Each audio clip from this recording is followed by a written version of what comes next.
असंभव अनुज, असंभव। ये हो ही नहीं सकता। मुझे खेद है, मैं तुम्हारी इच्छा को ठुकरा रहा हूं, परंतु इसका मुझे हर्ष भी हो रहा है कि मैं अपनी अंतरात्मा की पुकार को सुन रहा हूं। असुरलोक के सिंहासन पर तुम ही बैठोगे, असुरलोक के सम्राट तुम ही बनोगे अनुज।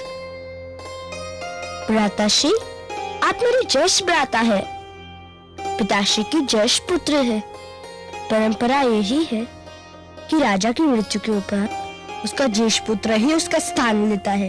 मुझे तो ज्ञात ही नहीं था कि मैं असुरलोक सम्राट का पुत्र हूँ। मैं तो यह समझता रहा कि मैं कामरूप नरेश का पुत्र हूँ। परंतु पुत्र, अब तो तुम्हें ये ज्ञात हो चुका है कि तुम ही मेरे ज्येष्ठ पुत्र हो, और पुत्र प्रहलाद के ज्येष्ठ भ्राता भी। अब तो तुम ही इस परिवार के बड़े हो। बड़ा आयु से नहीं, बुद्धि से होता है, और मेरा अनुज बुद्धि में मुझसे आगे है, मुझसे महान है। मैं केवल इतना जानता हूँ कि आप मेरे ज्येष्ठ भ्राता हैं, और ज्येष्ठ भ्राता के रहते छोटे भाई को युवराज बनने का अधिकार नहीं। तुम्हारा ज्येष्ठ भ्राता तो उसी दिन मर गया था जिस दिन उसे काले विषैले नाग ने डस लिया था। उसके मृत शरीर से जो जीवित शरीर उठा था, वो तो तुम्हारे अनुयायी का, तुम्हारे श्रद्धालु का शरीर था, तुम्हारे ज्येष्ठ भ्राता का शरीर नहीं अनुज। परंतु पुत्र। नहीं माताश्री, ये एक ऐसा सत्य है जिसमें किंतु और परंतु के लिए कोई स्थान नहीं। सिंहासन के उत्तराधिकारी का चुनाव आयु नहीं, योग्यता के आधार पर होना चाहिए। भ्राताश्री, असुरलोक की परंपरा निभाना भी हमारा धर्म है। परंपराएं हम बनाते हैं। यदि हम ही इन्हें बनाते हैं तो हम इन्हें तोड़ भी सकते हैं। यदि असुर लोक वासियों ने ये परंपरा बनाई है तो लो, आज एक असुर उसे तोड़ भी रहा है। यदि तुम्हारा यही हठ है कि मैं तुम्हारा ज्येष्ठ भ्राता हूं, तो सुनो, मैं तुम्हें आदेश देता हूं, असुरलोक के सिंहासन पे विराजमान हो जाओ, असुरलोक का राजपाट संभालो। पुत्र, यह नहीं मानेगा। राज सिंहासन सोना नहीं रहना चाहिए। यदि पुत्र आह्लाद की यही इच्छा है तो जाओ और तुम ही मुकुट धारण करो। अब प्रजा अपने नए सम्राट को देखने के लिए व्याकुल हो रही है। इसे मेरा भी आदेश समझो पुत्र।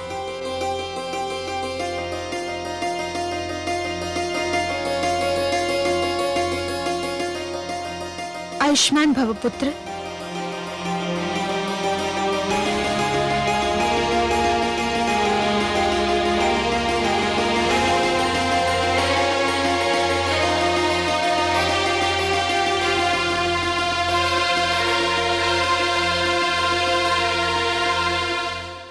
मैं मां हूं, धरती मां। अधिकार प्राप्त करना जितना कठिन है, अपने अधिकार का त्याग करना भी उतना ही, बल्कि शायद उससे भी अधिक कठिन है। ज्येष्ठ पुत्र होने के नाते हिरण्यकशिपु के सिंहासन पर आह्लाद का ही अधिकार था, परंतु उसे याद था कि प्रहलाद ने उस पर क्या उपकार किया था, और वो जानता था कि प्रहलाद कितना महान है। इसलिए उसने अनुरोध किया कि प्रहलाद ही असुर लोक का सम्राट बने, और प्रहलाद ने भी राजा बनते ही सिद्ध कर दिया कि आह्लाद का त्याग अनुचित नहीं था। परंतु राजा बन जाना सरल है, पर इस महान पद की मर्यादा बनाए रखना कठिन है। प्रहलाद ने कई वर्ष बड़ी योग्यता से राजधर्म निभाया, पर उसकी परीक्षा की घड़ी अभी आनी शेष थी, और वो घड़ी आ ही गई। सावधान, सावधान! असुर कुलभूषण, गयाधुनंदन, प्रजावत्सल, महान्यायवादी, करुणामूर्ति महाराज प्रहलाद महारानी धृति समेत पधार रहे हैं।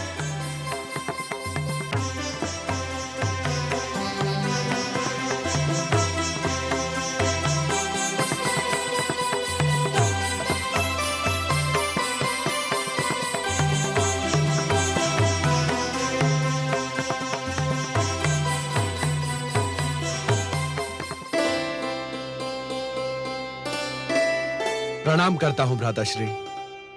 आयुष्मान भव। प्रणाम भ्राताश्री। सौभाग्यवती भव।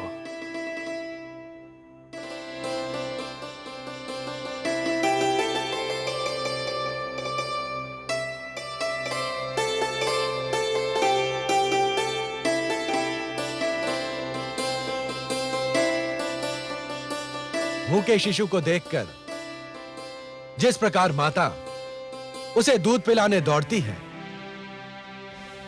सूखे पेड़ पौधों को देखकर माली जिस प्रकार जल लेकर दौड़ता है, उसी प्रकार यदि प्रजा के कष्टों का समाचार सुनकर राजा न दौड़ पड़े तो उसके राजा होने पर धिक्कार है।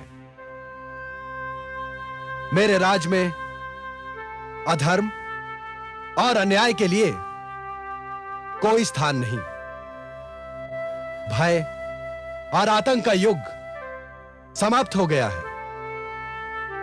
मेरे राज में राजनीति का धर्म होगा, किंतु धर्म की राजनीति नहीं होगी। दुहाई है महाराज, दुहाई है, दुहाई है महाराज, दुहाई है महाराज, दुहाई है, दुहाई है महाराज, दुहाई है। महाराज देखिए अपने सैनिकों का अन्याय, मुझे व्यर्थ में सता रहे हैं, मुझसे मेरा नवजात शिशु छीन रहे हैं। सैनिकों, एक माता से उसका पुत्र छीन लेना हत्या से भी गंभीर अपराध माना जाएगा, और यदि यह अपराध सिद्ध हो गया तो तुम्हें प्राणदंड भी मिल सकता है। हाँ महाराज, इन्हें प्राणदंड मिलना ही चाहिए। महाराज, हमने ये बच्चा नहीं छीना है। ये स्त्री इस स्त्री से बच्चा छीनने का प्रयास कर रही थी। हाँ महाराज। यह दूसरी स्त्री कौन है? महाराज, ये मेरा बच्चा चुरा कर लिए जा रही थी, तब मैंने इसे पकड़ा। स्त्री तो माता होती है, मातृ स्वरूपा होकर भी तुमने इस दुखियारी का नवजात शिशु चुराया। ये झूठ है महाराज, ये नवजात शिशु मेरा पुत्र है। क्या? ये झूठ बोल रही है महाराज। नहीं महाराज, मैं सत्य बोल रही हूँ। मैंने इस बालक को 9 महीने अपनी कोख में रखा है, मैंने इसे जन्म दिया है। महाराज, ये मेरा पुत्र है। नहीं महाराज, ये झूठी है, पांच है। मैं इस बच्चे की माँ हूँ, कृपा मुझे मेरा बच्चा दिलाइए, न्याय कीजिए महाराज। अजब के न्याय का डंका चारों ओर बज रहा है, मुझे न्याय चाहिए महाराज, मुझे न्याय चाहिए। महाराज, अब आपने इन दोनों पक्षों की बात सुन ली है। हम इन दोनों स्त्रियों को लड़ते देखकर इस शिशु और इनको ले आए हैं। महाराज, अब आप ही इनका न्याय कीजिए कि इन दोनों में इसकी वास्तविक माता कौन है।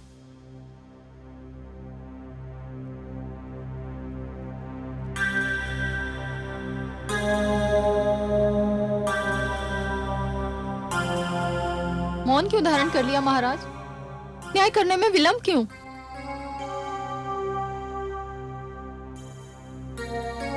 न्याय होगा कल यहीं इसी सभागार में। यह शिशु अपनी वास्तविक माता की गोद में होगा। तब तक इन दोनों देवियों को महिला संरक्षण गृह में रखा जाए और इस शिशु को राजमाता कयाधु के निरीक्षण में दे दिया जाए।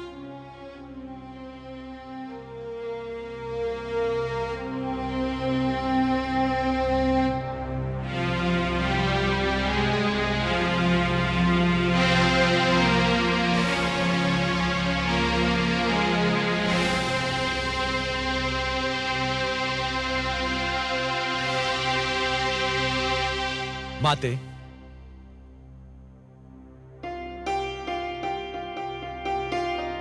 प्रणाम माते। आयुष्मान भव पुत्र, अखंड सौभाग्यवती भव। बहुत उत्सुक दिखाई दे रहे हो पुत्र। हाँ माते, और यदि आप आज सभागार में होती तो आपको यह प्रश्न पूछने की आवश्यकता ही नहीं पड़ती। मैं जानबूझकर नहीं आई थी पुत्र। आप सत्य कहती हैं माताश्री, और आज वास्तव में मेरे लिए एक कड़ी परीक्षा का दिन है, और इस परीक्षा के लिए मुझे आपके परामर्श की, आपकी सहायता की आवश्यकता है। इस संकट को बिना आपकी सहायता के मैं पार नहीं कर सकता माते। ऐसा कौन सा संकट खड़ा हो गया है पुत्र? उस संकट का एक छोटा संकेत मैं आपकी सेवा में पहले ही भेज चुका हूं माते। राजमाता, ये शिशु तो चुप होने का नाम ही नहीं ले रहा है। जब से आया है निरंतर रोए जा रहा है। यही तो है मेरा संकट माते, यही है मेरी परीक्षा। क्या समस्या है पुत्र? समस्या यह है माते कि इस शिशु के साथ 2 स्त्रियां आई हैं और प्रत्येक का कहना है कि वही इसकी माता है। अब ये शिशु स्वयं तो बता नहीं सकता कि इसकी माता कौन है, और मैं भी यह निर्णय लेने में असमर्थ हूं कि उन दोनों में से कौन सच बोल रही है और कौन झूठ। यह तो बहुत सरल निर्णय है पुत्र। शिशु की भूख वास्तविकता का निर्णय कर देगी। इस शिशु को दोनों स्त्रियों के पास भेज दो। जो इसको अपना दूध पिलाकर शांत कर देगी वही उसकी माता हो। आपका परामर्श बहुत उत्तम है माते, परंतु जब आपने ही यह परामर्श दिया है तो मेरी विनती है कि शिशु को उन दोनों स्त्रियों के पास भी आप ही ले जाएं और देखें कि उन दोनों में से कौन इसे दूध पिलाती है। फिर तो यह निर्णय आप स्वयं कर देंगी कि शिशु की माता कौन है। असुर लोक सम्राट की यही सहायता करके मुझे प्रसन्नता होगी।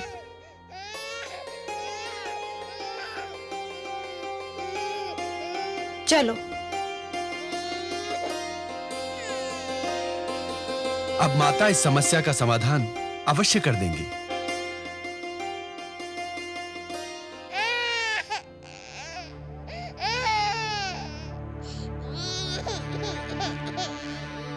क्या हुआ?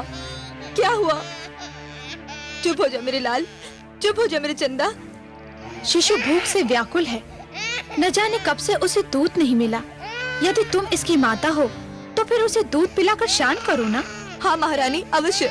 मेरा लाल भूख से बिलख रहा है।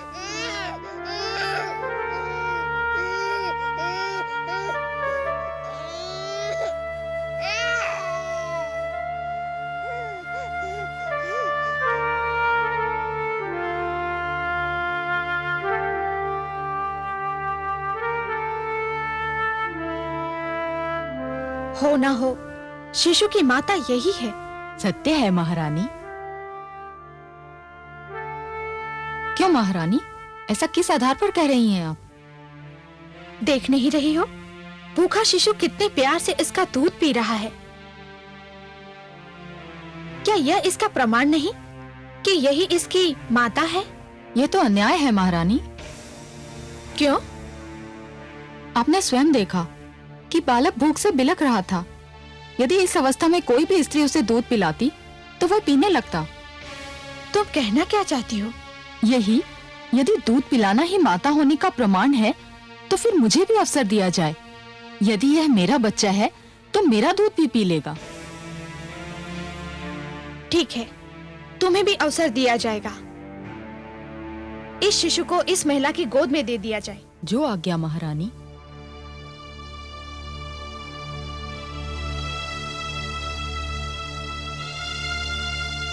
लाओ, शिशु मुझे दे दो।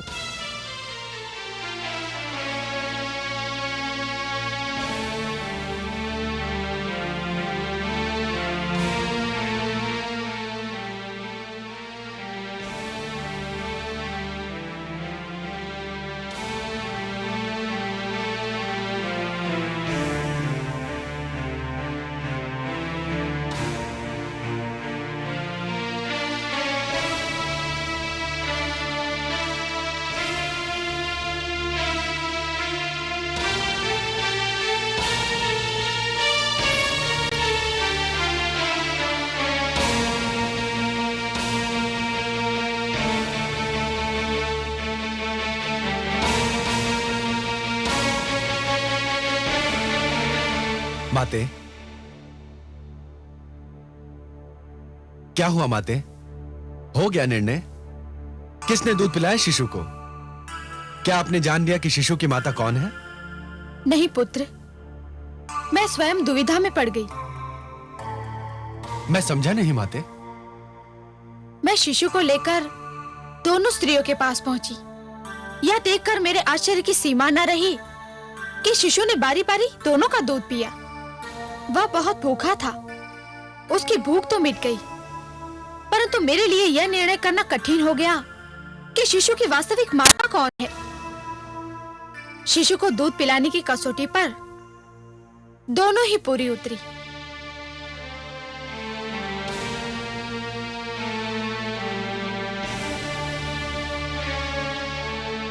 यदि मेरे विष्णु मेरी परीक्षा इसी प्रकार लेना चाहते हैं तो यही सही।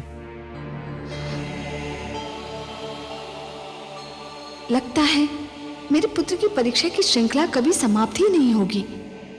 बेचारा उस समय से परीक्षा दे रहा है जब से माता के गर्भ में आया था, और उसी समय से हर तपस्या में वो सफल भी हो रहा है। जन्म से मृत्यु तक परीक्षाओं से जूझना ही तो जीवन का सौंदर्य है महादेवी। जीवन के हर क्षण अपने अस्तित्व का प्रमाण देने के लिए परीक्षाएं तो देनी ही पड़ती हैं। महादेवी, यदि परीक्षाएं ना हो तो जीवन सपाट और नीरस बन जाए। परंतु इस समय वो ऐसी परीक्षा दे रहा है जो उसके ज्ञान क्षेत्र से बाहर है। क्या तू स्त्री होकर नहीं पहचान पाई कि शिशु को दूध पिलाने वाली 2 स्त्रियों में से वास्तविक माता कौन है? मेरा पुत्र तो पुरुष है, वो ये कैसे पहचान पाएगा? यही तो ज्ञान की कसौटी है महादेवी। एक ज्ञानी व्यक्ति वही होता है जो यदि किसी प्रश्न का उत्तर नहीं जानता तो चहुओर देखता है, दूसरों के अनुभवों से और दूसरों की चिंतन शक्ति से ज्ञान जुटाने का प्रयास करता है। हे महादेवी, जिस प्रकार एक दीपक दूसरा दीपक जला सकता है, उसी प्रकार दूसरों के ज्ञान और अनुभवों से और दूसरों की चिंतन शक्ति से स्वयं अपना ज्ञान भी तो बढ़ाया जा सकता है, और एक राजा के लिए यह नितांत आवश्यक है। मुझे तो उलझन हो रही है कमल नयन। महादेवी, आप प्रहलाद की चिंतन शक्ति पर विश्वास कीजिए। देखिए तो सही कि प्रहलाद में इन परिस्थितियों से निपटने की कितनी क्षमता है।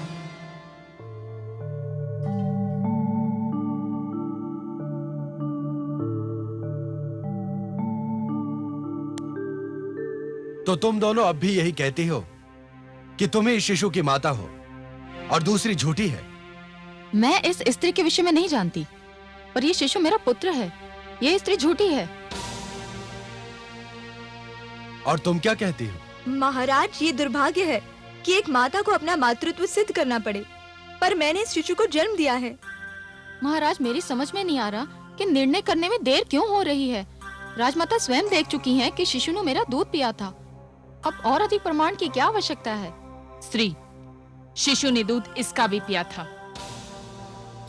आप स्वयं माता है महारानी, आप तो जानती हैं कि भूख में शिशु की क्या दशा होती है। शिशु न जाने कब से भूखा था, इसलिए हम दोनों का दूध पी गया। सभी सभासद ध्यान दें, इस विवाद का अंत अब हो ही जाना चाहिए। न्याय में विलंब अन्याय होता है। इस विवाद को हर ढंग से जांचने के उपरांत मैं इस निष्कर्ष पर पहुंचा हूं कि यह निर्णय करना कठिन ही नहीं, असंभव है कि इन 2 नारियों में इस शिशु की वास्तविक माता कौन है और यह शिशु किसको दिया जाए। अब केवल एक ही उपाय रह गया है। सेनापति, आज्ञा सुलोक सम्राट। वधिक को बुलाया जाए।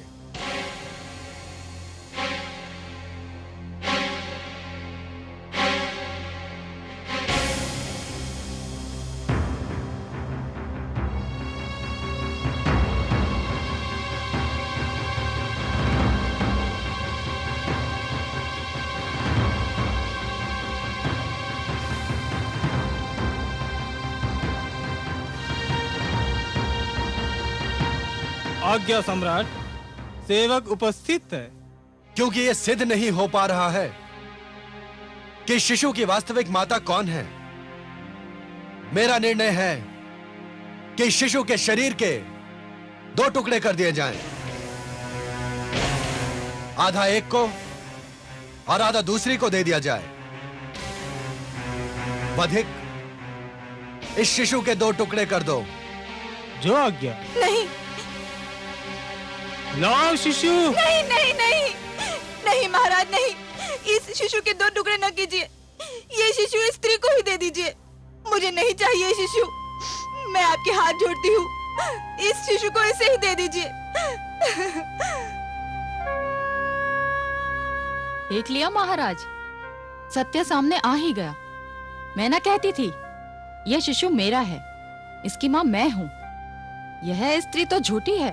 झूठी वो नहीं, झूठी तुम हो।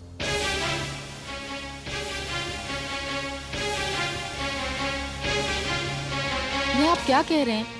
अब तो सिद्ध भी हो गया है। हाँ, सिद्ध हो गया। तुमने स्वयं सिद्ध कर दिया कि तुम इस शिशु की माता नहीं हो। तुमने इसे जन्म नहीं दिया है। संसार की कोई माता यह सहन नहीं कर सकती कि उसकी आंखों के सामने उसके शिशु के 2 टुकड़े कर दिए जाएं। यदि ऐसा हुआ तो इस संसार में प्रलय आ जाएगी। जिसने जन्म दिया हो वो तो अपने शिशु की हत्या पर धरती आकाश एक कर देगी। जब इस महिला ने रोकर कहा कि शिशु के 2 टुकड़े न किए जाएं, उसी समय सभी की अंतरात्मा पुकार उठी। मां न होती तो इस दुष्टा की भांति इस शिशु का 1 टुकड़ा लेकर संतोष कर लेती, चुप बैठ जाती।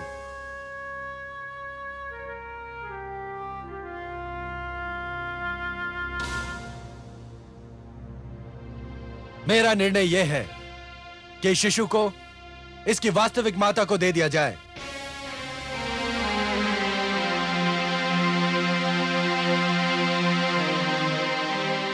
और इस झूठी का सिर धड़ से अलग कर दिया जाए।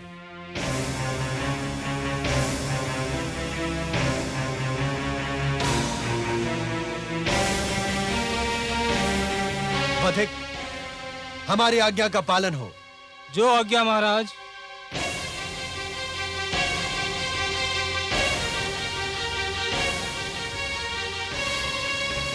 तुम्हारी कोई अंतिम इच्छा हो तो व्यक्त कर दो, पूरी की जाएगी। कोई इच्छा नहीं महाराज, मृत्यु ही मेरी पहली और अंतिम इच्छा थी, सब पूरी हो रही है। क्या कहना चाहती हो तुम? यह वधिक मेरा वध नहीं करेगा तो मेरा पति मेरा वध कर देगा। क्यों? ऐसा कौन सा अपराध किया है तुमने? महारानी, जब मैं गर्भवती थी उसी समय मेरे पति ने मुझे चेतावनी दी थी कि उसे केवल पुत्र चाहिए, पुत्री नहीं। जब मैं शिशु को जन्म देने के लिए मायके चली तो उसने फिर कहा कि यदि मैं पुत्र को लेकर उसके घर लौटी तो वह मेरा वध कर देगा। फिर क्या राजमाता, मेरे भाग्य में पुत्री को जन्म देना लिखा था। मैंने कन्या को जन्म दिया। मैं जान गई कि मेरा पति मुझे मार डालेगा। यह अबला मेरी पड़ोसन थी, इसने बालक को जन्म दिया था। मैंने अपनी पुत्री अपनी माता को सौंपी और इसका पुत्र लेकर भागना चाहा। महाराज, इस वधी को आदेश दीजिए कि मेरी दुखद कहानी का अंत कर दे। अपराधी ये नहीं, वास्तविक अपराधी तो इसका पति है। नहीं देवी, वास्तविक अपराधी ये समाज है जो बालक को कन्या पर प्राथमिकता देता है। वो विचारधारा है जो पुत्र को पुत्री से श्रेष्ठ समझती है। धिक्कार है उस समाज को जो इतना भी नहीं समझता कि यदि कन्याओं को समाप्त किया जाता रहा तो ये संसार और जीवन का अंत हो जाएगा। धिक्कार है उस समाज को जो यह भी नहीं समझता कि आज की कन्या कल की माता है। धिक्कार है उस विचारधारा को जिसे इतना भी ज्ञात नहीं कि नारी संसार के शिखर पर विराजमान है, उसी से संसार बसता है और संसार चलता है। पुत्र और पुत्री में अंतर करने वाले राष्ट्र के विद्रोही हैं, सभ्यता के विद्रोही हैं, धर्म के बैरी हैं। इस दुखियारी महिला को मैं क्षमा प्रदान करता हूं। क्या लाभ महाराज, मेरा पति मुझे कन्या को जन्म देने के कारण जीवित नहीं छोड़ेगा। सेनापति, आज्ञा सम्राट। इस नारी को इसकी पुत्री सहित इसके पति के घर पहुंचाया जाए और इसके पति को हमारी ओर से चेतावनी दी जाए कि यदि उसने अपनी पत्नी या पुत्री को तनिक भी कष्ट पहुंचाया तो उसे बहुत कठोर दंड दिया जाएगा। सम्राट प्रहलाद की, सम्राट प्रहलाद की, सम्राट प्रहलाद की। आज तो चमत्कार हो गया कमल नयन। आपने सच कहा था। प्रहलाद ने पुत्रवधू धृति की प्रतिक्रिया को कसौटी बनाकर उचित निर्णय दिया। महादेवी, किसी भी व्यक्ति को तैरना तभी आ जाता है जब वो जल में गिर जाता है। आपके पुत्र प्रहलाद ने भी विकट परिस्थितियों का सामना किया, तभी उसका विवेक जागा। जिस प्रकार कुंदन बनने के लिए सोने को पहले अग्नि में तपना पड़ता है, उसी प्रकार किसी भी व्यक्ति को अपनी भीतर की क्षमताओं को जानने के लिए परीक्षा की अग्नि में तपना पड़ता है महादेवी। परंतु मुझे तो आश्चर्य हो रहा था कि प्रहलाद जैसे कोमल स्वभाव और करुणा भरा हृदय रखने वाले ने मृत्युदंड दे कैसे दिया, और वो भी एक नारी को। इसका सारा श्रेय तो दैत्य गुरु शुक्राचार्य को जाता है महादेवी, और इसी से उनका अस्तित्व भी सिद्ध होता है। मैंने आपसे कहा था ना कि दैत्य गुरु शुक्राचार्य बाहर से दिखने में कितने ही स्वार्थी और दुर्गुणी क्यों न दिखाई दें, परंतु भीतर से ज्ञान का भंडार है। नीति शास्त्र में आज भी उनके समक्ष कोई नहीं ठहर सकता। यह तो उन्हीं की शिक्षा का फल है महादेवी, जो आपका पुत्र प्रहलाद राजा का दायित्व निभा पाया। परंतु मेरी चिंता कुछ और है महादेवी। आपकी चिंता? भला आपको क्या चिंता है? महादेवी, जिस प्रकार एक कृषक लहराते हुए खेत को देखकर प्रसन्न तो हो जाता है, परंतु उसके मन में एक आशंका रहती है कि क्या अगले वर्ष भी खेती यूं ही लहराएगी या सूखी रह जाएगी। मेरे मन में भी यही आशंका है महादेवी कि प्रहलाद की बनाई हुई परंपरा उसकी अगली पीढ़ियों तक बनी रहेगी या नहीं। हाँ, मेरा पौत्र विरोचन अब युवा होने वाला है। देखते हैं वो अपने पिता से कौन से गुण प्राप्त करता है। हाँ महादेवी, प्रहलाद की एक परीक्षा यह भी होगी कि जिन आसुरी प्रवृत्तियों को उसने बदल दिया, क्या वो उन्हें दोबारा उभरने से रोक पाता है? क्योंकि पुत्र मोह संसार की सबसे कठिन परीक्षा है। मां हूं, धरती मां। भगवान श्री विष्णु ने जब माता लक्ष्मी से कहा कि यदि नई पीढ़ी को पिछली पीढ़ी के यश संभालने के लिए स्वयं भी उन परंपराओं का पालन करना पड़ता है जिनके कारण पिछली पीढ़ी को यश प्राप्त हुआ था, तो मैं समझ गई कि प्रहलाद की कथा में कोई नया और रोमांचक मोड़ आने वाला है, जिसका संबंध उसके पुत्र से है। महाराज बनने के उपरांत प्रहलाद की न्यायप्रियता की धाक बैठ चुकी थी। हर ओर उसके न्याय की चर्चा थी। महारानी धृति ने उसे 3 सुंदर पुत्र दिए, जिनमें सबसे बड़ा पुत्र विरोचन था।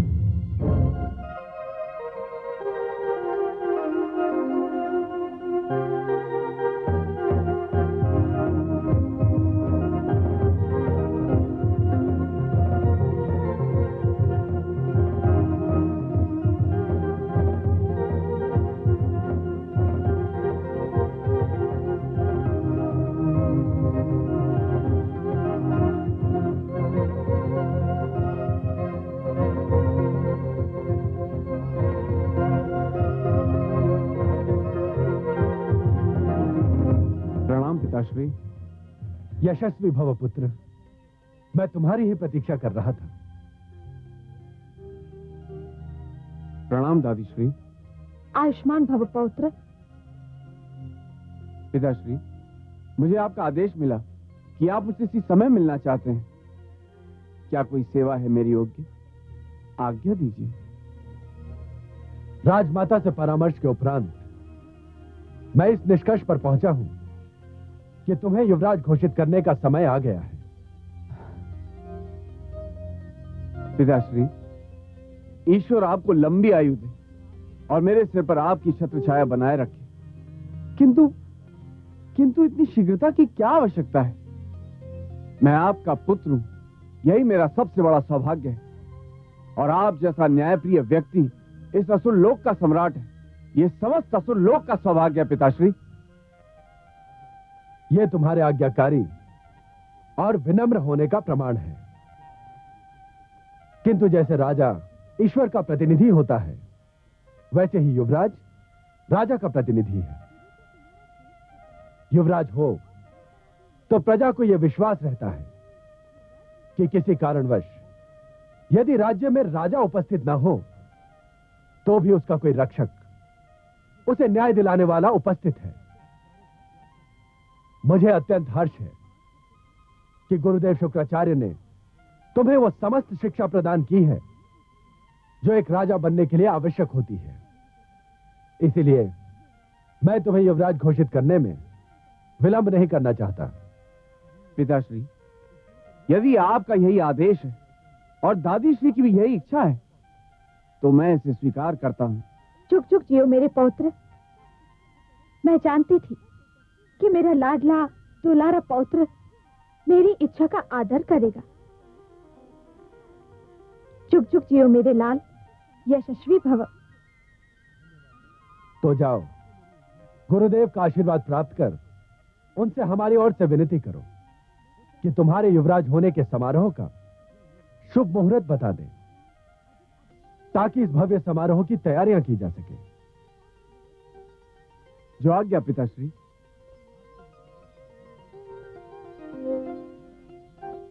धृति शुभ समाचार को सुनकर अत्यंत प्रसन्न होगी माते।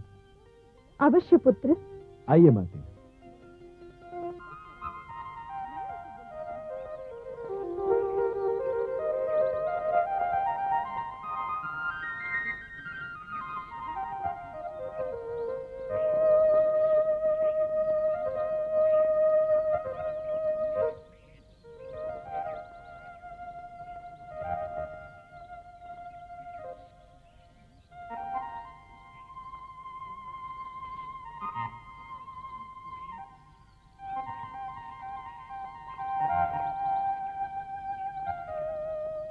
प्रणाम गुरुदेव।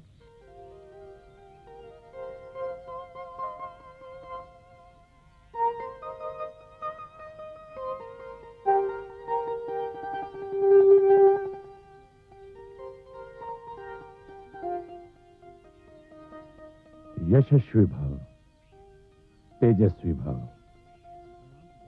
कोई विशेष समाचार लाए हो शिष्य? जी हाँ गुरुदेव, पिताश्री महाराज प्रहलाद ने मुझे युवराज घोषित करने की इच्छा व्यक्त की है। ये तो बहुत शुभ समाचार है शिष्य। अवश्य अब तुम युवराज पद ग्रहण करने के योग्य हो चुके हो। तुमने बहुत थोड़े समय में युद्ध शास्त्र और राजनीति में निपुणता प्राप्त कर ली है। ये सब आपके चरणों की देन है गुरुदेव। राजपुत्र युवराज का अंतर जानते हो शिष्य? इसका ज्ञान भी आप ही मुझे दे सकते हैं।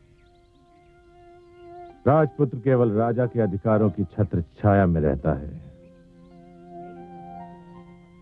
युवराज के अपने अधिकार होते हैं। राजपुत्र कोई अधिकार राजा की इच्छा के बिना प्रयोग नहीं कर सकता, परंतु युवराज अपने अधिकारों को अपनी इच्छा अनुसार प्रयोग कर सकता है। युवराज बनते ही तुम्हें स्वयं को सामान्य से अलग, सामान्य से श्रेष्ठ सिद्ध करना होगा। स्मरण रहे, राजा लगना भी राजा होने की क्रिया का प्रधान अंग होता है। युवराज के निर्णय उसके अपने होते हैं, अपने बल पर होते हैं, अपनी शक्ति का प्रतीक होते हैं। मेरी शक्ति का स्रोत आप हैं गुरुदेव। मुझे जो भी शक्ति मिली है आप ही से मिली। हाँ शिष्य, मैंने तुमको वो सारी शक्ति दे दी है, वो समस्त ज्ञान दे दिया है जो मैंने अपने पुत्रों शंड और अमर को देने का निश्चय किया था। वे दोनों मुझे छोड़कर चले गए। अब तुम ही मेरे शिष्य भी हो और पुत्र भी। मैं आपका आभारी हूं गुरुदेव। शिष्य विरोचन, युवराज राज का स्तंभ होता है, राजा के उपरांत ही नहीं, राजा के साथ ही युवराज पर राज का बोझ होता है। मेरी इच्छा है कि जितना शीघ्र संभव हो तुम प्रहलाद के कंधों का बोझ अपने शक्तिशाली कंधों पर ले लो। जाओ, मैं शुभ मुहूर्त निकालकर स्वयं महाराज प्रहलाद के पास जाऊंगा। जो आज्ञा गुरुदेव। आयुष्मान भव।